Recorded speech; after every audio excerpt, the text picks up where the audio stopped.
Bismillah. Oke, Assalamualaikum warahmatullahi wabarakatuh. Sebelumnya, terima kasih buat semua pihak yang telah mendukung sehingga proyek kami bisa selesai. Di sini kami kelompok dari mata kuliah ya. Kita membuat sebuah kelompok untuk menyelesaikan mata kuliah Sistem Informasi Geografis. Di sini kami membuat sebuah sistem informasi geografis tentang jalur pendakian. Kemudian pertama-tama perkenalkan dulu, nama saya Yanu Adesa Fikri dengan NIM 1805 1204 021. Kemudian dilanjut dengan Mas Wahyu. Perkenalkan, nama saya Wahyu Prasetyo, NIM 076. Selanjutnya, Mas Marta, silakan perkenalan. Ya, terima kasih. Perkenalkan, nama saya Marta Yogi Terifendi, NIM 016.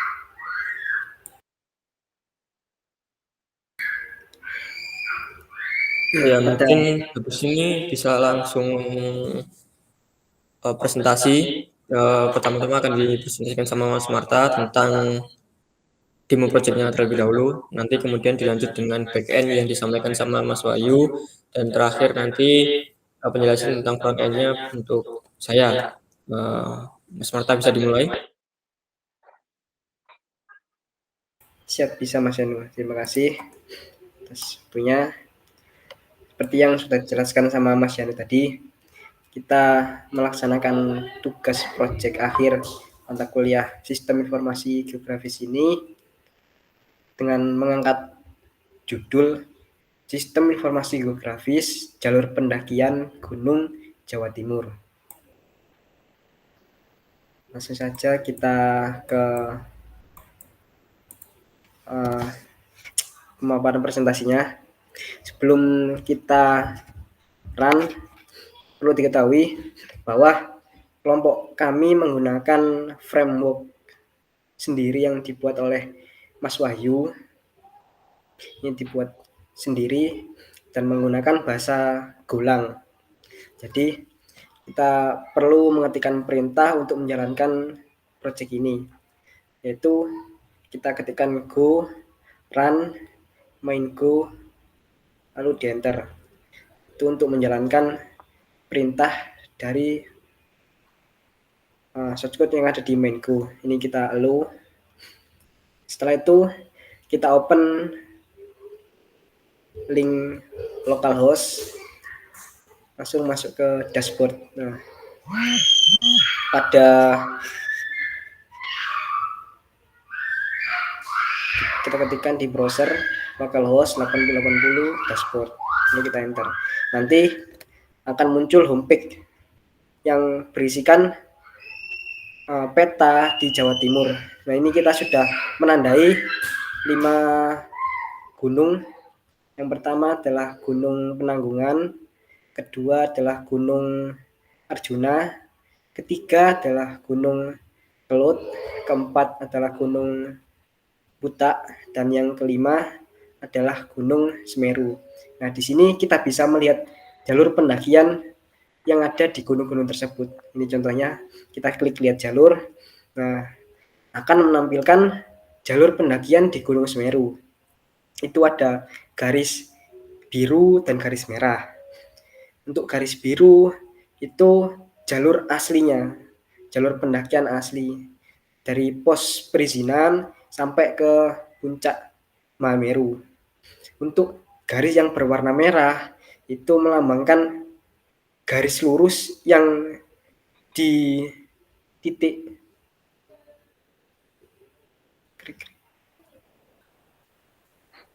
garis lurus yang membentuk suatu garis yang ditarik dari puncak ke pos perizinan. Nah, kita bisa nge-create track.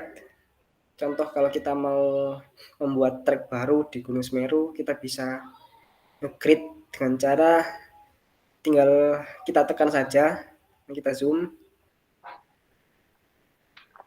Nah, kita bisa nge-create langsung dengan menekan tombol, langsung kita klik. Nah, Di sini nanti kita bisa nge-save langsung masuk ke database. Kita bisa ngasih nama sesuai dengan keinginan kita. Langsung muncul latitude dan longitude. Ini digunakan untuk menandai suatu lokasi di wilayah suatu daerah. Kita bisa save. Nah, untuk fitur selanjutnya ini ada fitur gunung-gunung yang sudah kita tandai di menu dashboard tadi. Kan ada 5 gunung. Ini ada Gunung Semeru, Gunung Arjuna, Gunung Penanggungan, Gunung Kawi atau Buta, dan Gunung Kelut. Sudah ada latitude dan longitude-nya. Kita bisa edit track-nya. Nah, kita bisa rubah nama track-nya. Download. Nah, ini track. Ini bisa langsung masuk ke jalur pendakiannya. Ini database-nya. Untuk jalurnya kita mencari sumber dari alumni Pramuka UNESA yang sering melakukan trekking suatu perjalanan di gunung-gunung. Jadi kita tidak kesusahan dalam melakukan trekking jalur pendakian di gunung-gunung di Jawa Timur. Selanjutnya akan dijelaskan oleh Mas Wahyu untuk backend-nya. Kepada Mas Wahyu, saya silakan. Baik, terima kasih atas waktunya. Saya lanjutkan untuk menjelaskan source code-nya ya, khususnya untuk backend. Mohon izin untuk share screen.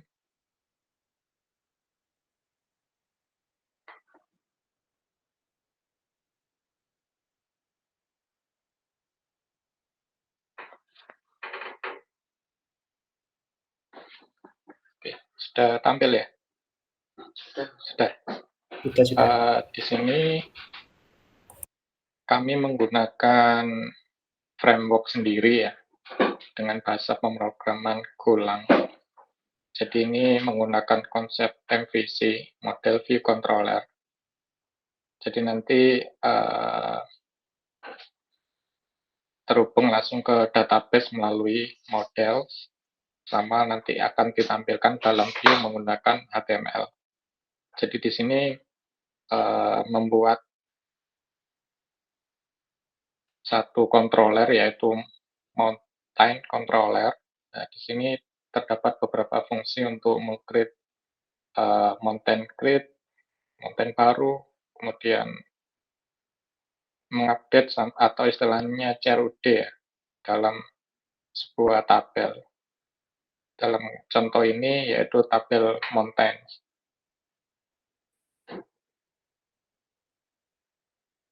Kemudian di sini ada routing ini untuk mendaftarkan endpoint-nya. Jadi nanti ketika diakses di browser, nanti akan muncul sesuai dengan perintah yang dikehendaki. Misalnya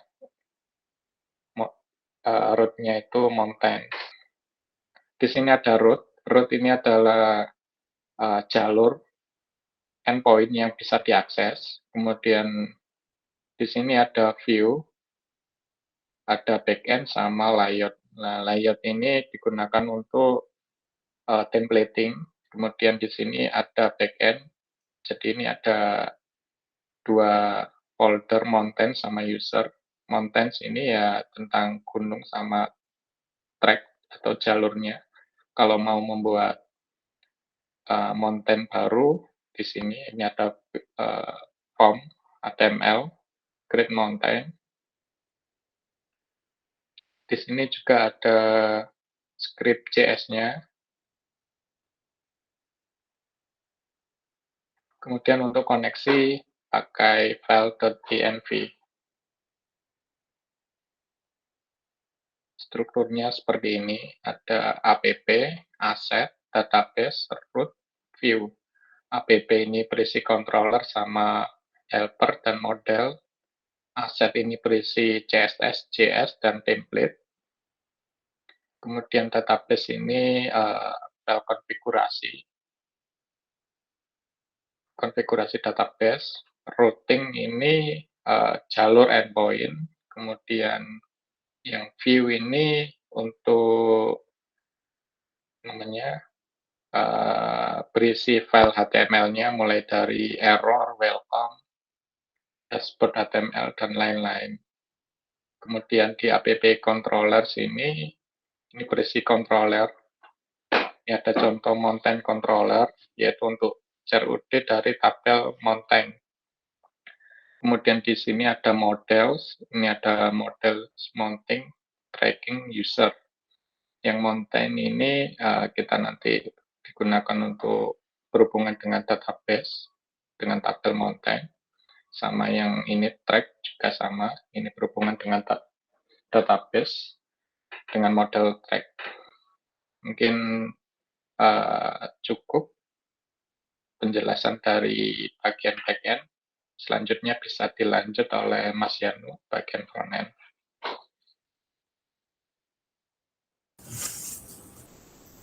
Oke, terima kasih atas waktunya. Kembali untuk share screen. Pertama kali kita akan bahas tentang frontend maksud saya. Oke, kita tunggu sampai sudah. Nah, kita akan bahas tentang awal dulu. Ketika kita menjalankan perintah go run.main.go, kita akan diarahkan ke localhost 8080. Nah, pada localhost 8080 akan tampil file config dari frameworknya yang dipimpin sama Mas Wahyu. Oke, untuk mengakses dashboard, kita perlu memasukkan endpoint terlebih dahulu. Oke, ini ya. Kita akan masuk ke Visual Studio Code, kita masuk ke View, Welcome. Oke, welcome back seperti biasa. Nggak perlu ada yang dirubah di sini. Nah, ya yang perlu kita tahu di sini adalah ada extend ya. Extend kalau misalnya kita biasanya di Laravel kita pakainya kan extend. Kalau di sini kita pakainya define. Oke, itu untuk welcome back. Terus kita masuk ke dashboard.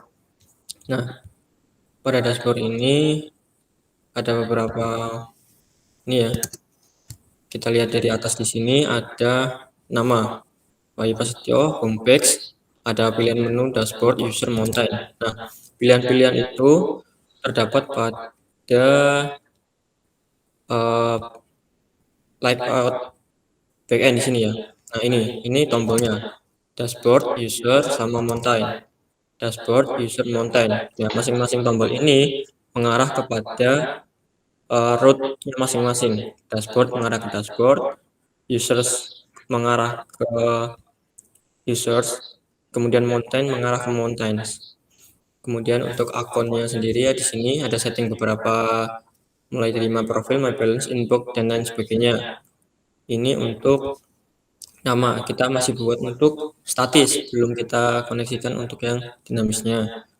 Oke, itu untuk layoutnya. Layoutnya bisa dikatakan sebagai base template dari HTML-nya. Oke, kemudian kita kembali ke dashboard. Di sini ada title dulu. Title dari homepage-nya. Ya, ada title, kemudian di sini home-nya ini, link yang depannya ini mengarahkan kepada homepage. Kemudian di bawahnya kita ada sebuah kolom. Kolomnya ini dipenuhi dengan satu buah peta.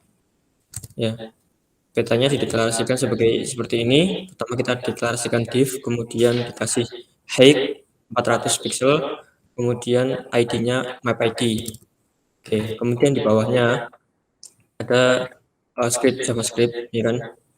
Kita mengatur terlebih dahulu titik senternya, titik tengahnya dari peta yang ingin kita lihat ini.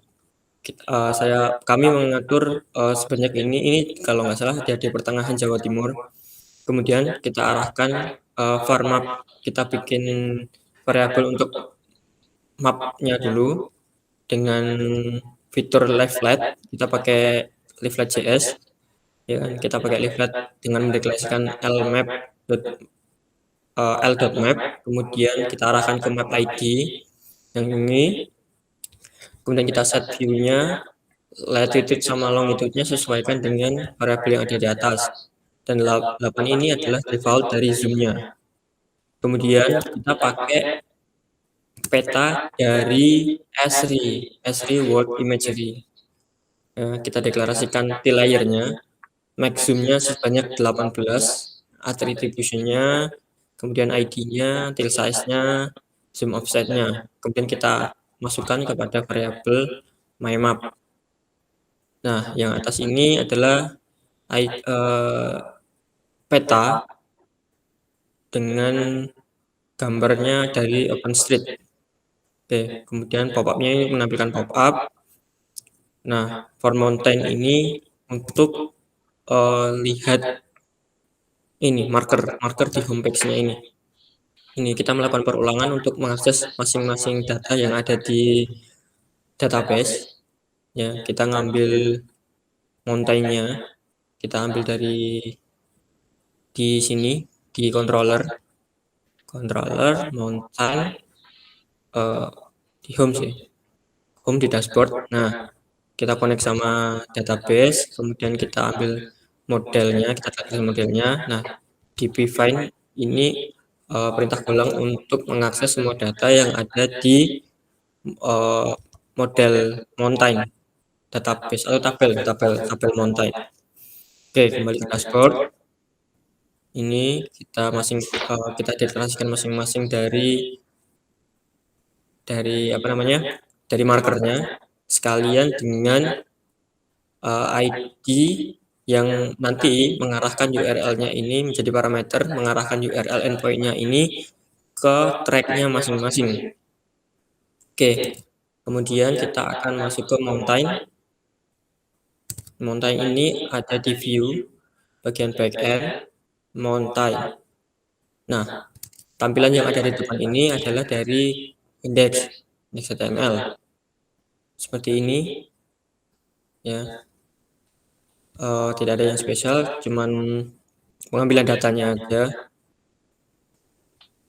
Kemudian ada fitur grid. Nah, gridnya di sini bisa dilihat di grid HTML. Nah, yang bagian atas sama, yang perbedaannya adalah pada bagian T-layer-nya.